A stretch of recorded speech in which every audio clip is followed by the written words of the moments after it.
Comme Ken Miles, j'essaye de me défaire de la Ferrari 330 P4 avant de te présenter ton épisode du jour. Allez, c'est l'heure de ton Automoto Express.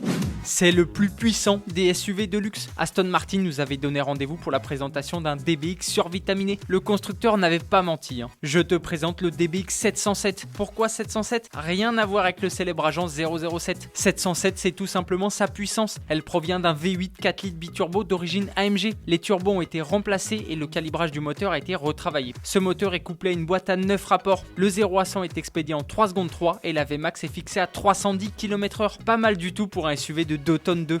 C'est le sujet de la question du jour. Est-ce que pour toi l'Aston Martin DBX 707 devient le plus excitant des super SUV ? J'attends ta réponse dans les commentaires.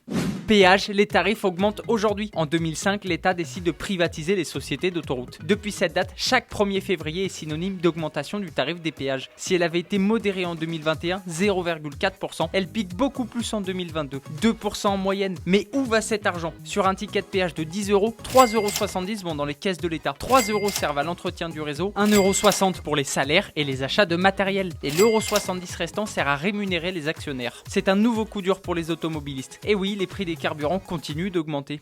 L'Enyaq iV s'offre une déclinaison coupée. La tendance est à décliner de nouvelles carrosseries de SUV. Et pour surfer au maximum sur cette mode, Skoda propose cette Enyaq iV coupée. Entre le modèle standard et cette version coupée, les différences se comptent sur les doigts d'une main. La plus importante étant cette ligne de toit fuyante. Conséquence, le volume de chargement du coffre baisse de 15 litres, 585 litres contre 570 litres. Autre conséquence, mais cette fois positive, son coefficient aérodynamique tombe à 0,234. Côté mécanique, pas de changement. On note juste l'arrivée d'une version RS qui développe plus de 300 chevaux. Pour l'instant, on ne connaît pas son tarif.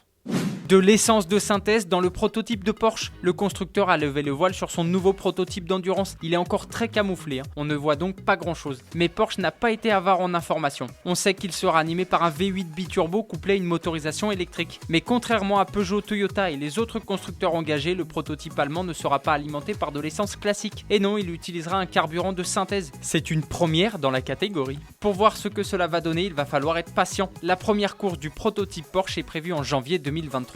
Avec les 24 heures de Daytona. Automoto Express, c'est fini pour aujourd'hui. On se retrouve demain. Allez, ciao!